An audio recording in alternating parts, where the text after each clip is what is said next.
Wall Street Memes Casino, I'm fine. and Sportsbook. This is KUGAN CASSIUS for IFLTV. It's nearly the start of fight week. I'm joined by trainer Tony Sims. How you feeling the heat, mate? Heat's good. I love the heat. Just seeing you literally crisping yourself with a little book. Reminded me of Ray Winston in Sexy Beast.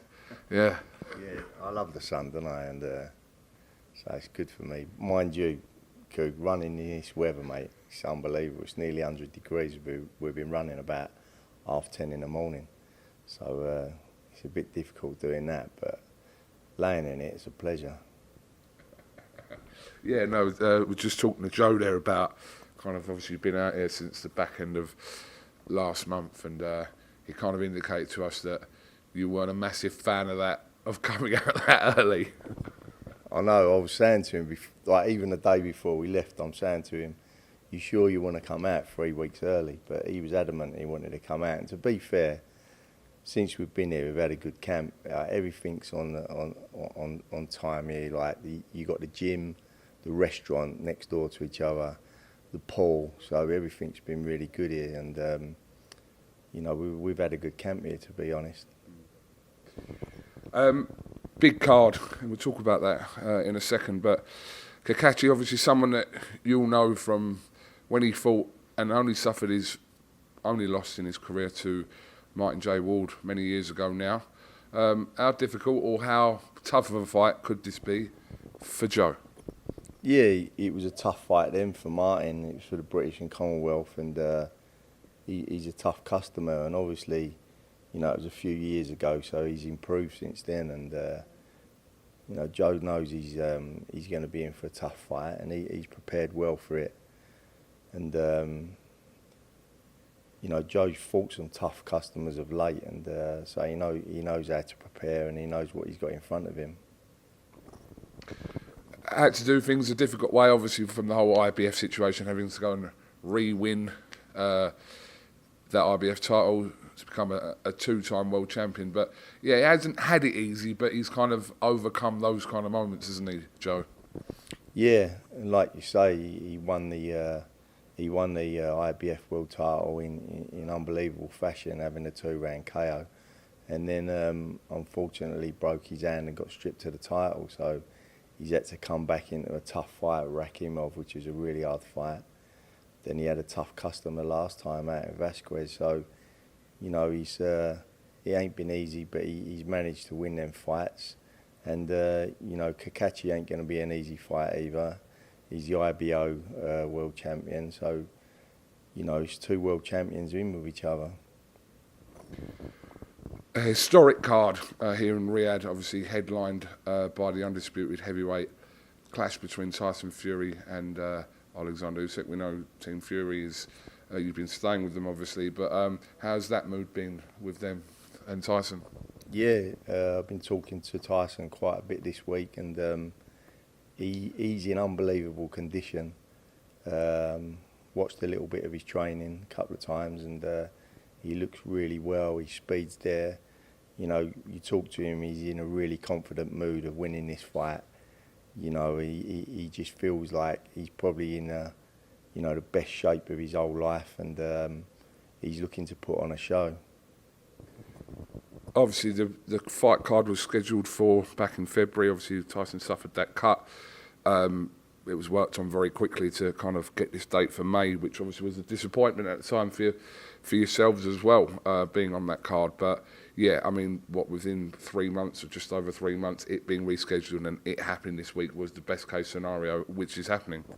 Yeah, and when you look at it, like sometimes things happen for a reason, and like Tyson was saying, he's had like 2 camps back to back, and he feels like he's in the best shape of his life. Same as Joe. I feel like Joe's probably the best shape I've ever seen him in. So, you know, they had a little break in between, and Joe had a little holiday in between camps. So he's probably in the best ever shape. You know, he's kept his weight down, and he's looking great. And same for Tyson. That's what he was saying, that, you know, he's probably done him a favour. He's had back-to-back camps, and he feels great.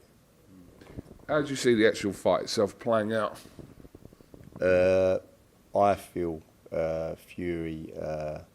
I feel Fury will win this fight, and I've said that from the beginning. I feel that a good big man will always beat a good small man, and I feel like Tyson's got the ability on his day to beat anybody, and he's naturally gifted.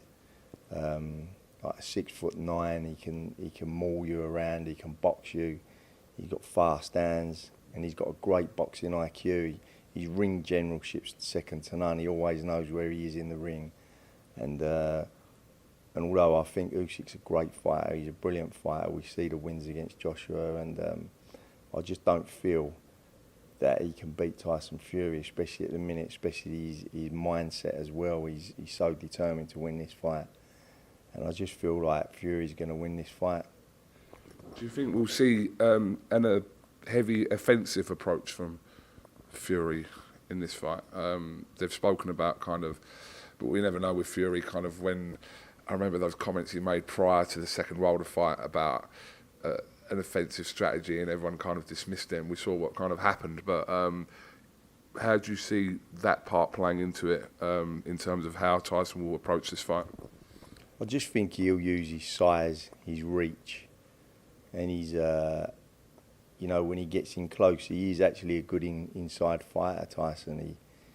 He mauls you around, and he hits you with them short uppercuts, and he is clever on the inside, and on the outside, his reach is so long.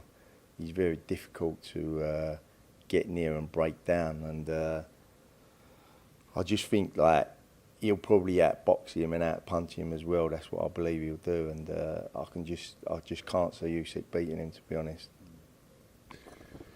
Definitely, we've waited so many years for the undisputed heavyweight situation, and like I said, history in the making, and you guys are a part of that with Joe, obviously on the card as well. It should be some night in Riyadh. Yeah, like you say, it's we ain't had an undisputed champion since like Lennox Lewis, going like 20 years ago, and it's been great to be a part of that camp in this resort. Spent a lot of time with the Furies, really good people. John's Fury's had me in fits, to be honest. He's made my week since he's been here, and they're really good people. Really enjoyed their company and spent a lot of time with them. Obviously, we go for walks at night with them, and they're all really super confident that Tyson's going to win this fight.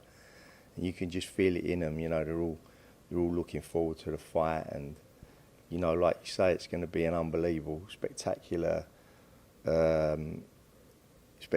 night in Riyadh, and what a place to do it as well. I mean, everything over here is like ultra magnified. Everything's massive over here, and I'm looking forward to Joe's fight and him coming home victorious. But I'm looking forward to Tyson coming home victorious as well, and that's one of them nights where everything, like, you're looking forward to them nights, and as a fan as well, it's going to be a great spectacular night of boxing. Tony, a couple of days ago, we learnt of Conor Benn's situation regarding his provisional suspension with UKAD. What can you tell us about that, and what comment can you make on that, Tony?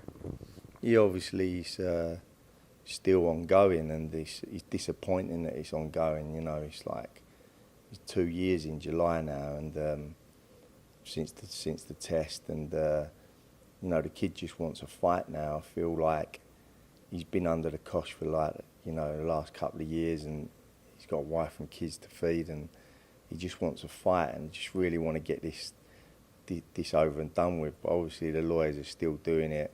They're still confident of Conor getting vindicated in this case, and so we'll see the outcome hopefully in the next couple of months. Okay. A lot of boxing was on last night. Obviously, I'm sure everyone's trying to keep tabs of multiple different screens of what was unfolding last night. Obviously, we had a great knockout for Lomachenko against Kambosos. We had Lauren Price becoming world champion, defeating Jessica McCaskill. I mean, lots going on at York Hall with wins for like Denzel Bentley, Ryan Garner, and it was an action-packed boxing night back home and obviously in Australia as well.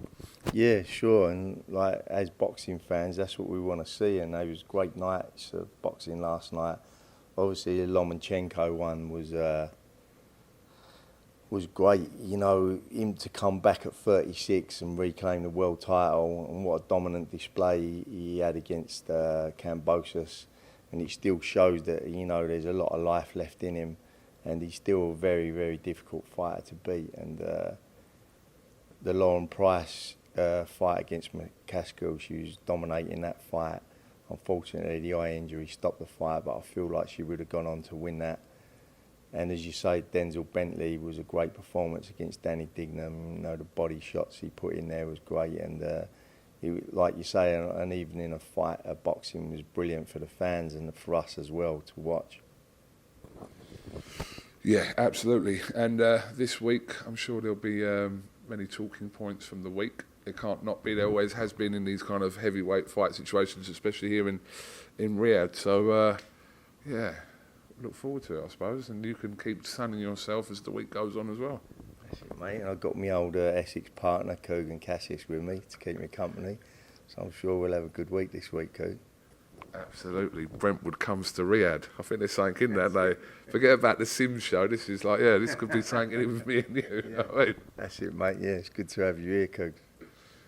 Tony Sims, thank you very much for talking to IFLTV. Best of luck with Joe this week, and yeah, let's hope for a good week all round. Thanks, KUGAN. Great. Wall Street Memes Casino I'm fine. and Sportsbook.